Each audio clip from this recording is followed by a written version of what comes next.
December 1 Gita Divas. నిజంగా భగవంతుడు భగవద్గీతని అనుసరిస్తే ఎటువంటి క్లిష్ట పరిస్థితుల్లోనైనా మనకేదైనా సమస్య వచ్చినప్పుడు అనుకోకుండా ఒక పేజీ తిరిగేస్తే నీ జీవితంలో ఎదురైన దుర్ఘటన కానీ, సంఘటన కానీ, సమస్య కానీ దానికి ఎగ్జాక్ట్గా యాప్ట్కి సంబంధించిన ఒక శ్లోకం అక్కడ మనకు లభిస్తుంది. అది నేను కాదు, కొన్ని వందల మంది ఎగ్జాంపుల్గా చెప్పారు. నేను కూడా మరొకసారి దాన్ని రిపీట్ చేస్తున్నాను. సో ఇక్కడ గీతా జయంతి సందర్భంగా 21,000 మంది గీతాగానం చేశారు. హర్యానాలోని కురుక్షేత్రంలో జరుగుతున్న అంతర్జాతీయ గీతా మహోత్సవంలో భాగంగా సోమవారం 21,000 మంది విద్యార్థులు గీతాగానం చేసి రికార్డు సృష్టించారు. అంటే గీతను ఎంతగా స్మరించుకోవాలంటే అది గీత కాదు, ప్రతి ఒక్కరి తలరాత అనేది చాలామంది గొప్ప గొప్ప కవులు, మేధావులు కూడా చెప్పారు. అంతెందుకు మహాత్మా గాంధీ గారు ఏదైతే స్వతంత్ర సమరంలో ఆయన యావత్ భారతావని కాలినడకనో తిరిగారో, ఉప్పు సత్యాగ్రహం, దండి సత్యాగ్రహం ప్రారంభించినప్పటి నుంచి తర్వాత ప్రతి దగ్గరికి కూడా అలాగే ఖద్దరు బట్టలతోనే సహాయ నిరాకరణని ఉధృతం చేసి ఏదైతే ముందుకెళ్లారో అప్పుడు కూడా ఆయన చేతిలో ఎప్పుడు భగవద్గీత ఉండేది. మేబీ దాన్ని ఇన్స్పిరేషన్గా తీసుకొని చాలామంది వాళ్ళ యొక్క మత గ్రంథాలను చేతిలో పట్టుకొని తిరగడం ఒక రకమైన ప్యాషన్గా ఫీల్ అవుతూ అయి ఉండొచ్చు.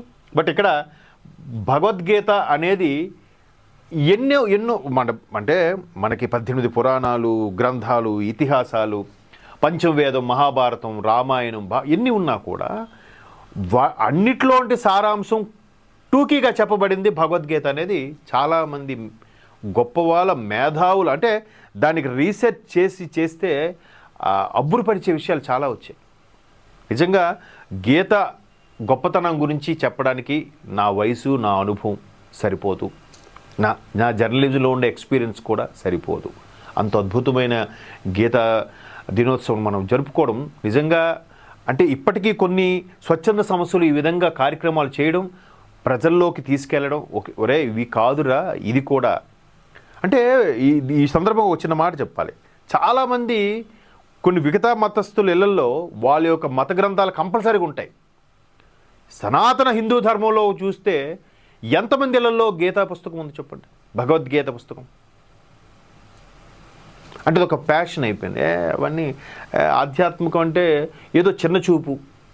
బట్ వాడు వారంలో ఒకరోజు కేటాయించి శుక్రవారమో ఆదివారమో కంపల్సరీగా వెళ్తాడు, హ్యాస్ టు అటెండ్. మనకేంటంటే సోమవారం ఇవాళ వెళ్ళొచ్చులే శివుడు గౌరికి, మంగళవారం రేపు వెళ్దాంలే, బుధవారం ఎల్లుండేది, లేదు గురువారం బాబా గుడికి వెళ్దా, శనివారం వెంకటేశ్వర టెంపుల్కి వెళ్దాం. ఇట్లాగా తాత్సారం చేస్తే కానీ ఎప్పుడు వెళ్ళడు. వారంలో ఒక్కరోజు ఒక గుడికి వెళ్ళి ఏదో నీకు నచ్చిన టెంపుల్కి వెళ్ళా, ప్రశాంతం కూర్చో.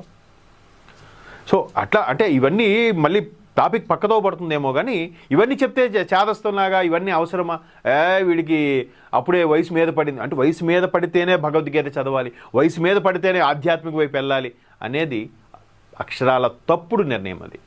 సో ఈ గీతాగానం సంబంధించి, గీతా జయంతికి సంబంధించి మరికొన్ని విషయాలు ఈ విధంగా ప్రభుత్వం కూడా ఈ విధమైన దీనికి సంబంధించి కొన్ని కార్యక్రమాలు నిర్వహిస్తూ ముందుకు తీసుకెళ్తుంది. ఎలిమెంటరీ స్కూల్, హై స్కూల్ స్టేజ్లో కూడా భగవద్గీత సంబంధించి కొన్ని కాంపిటేటివ్స్ పెట్టడం, దాని శ్లోకాలు వల్లించేలా పిల్లలకు అలవాటు చేయడం, ఇవన్నీ నిజంగా అద్భుతమైన కార్యక్రమాలు కొన్ని స్వచ్ఛంద సంస్థలు చేస్తున్నాయి.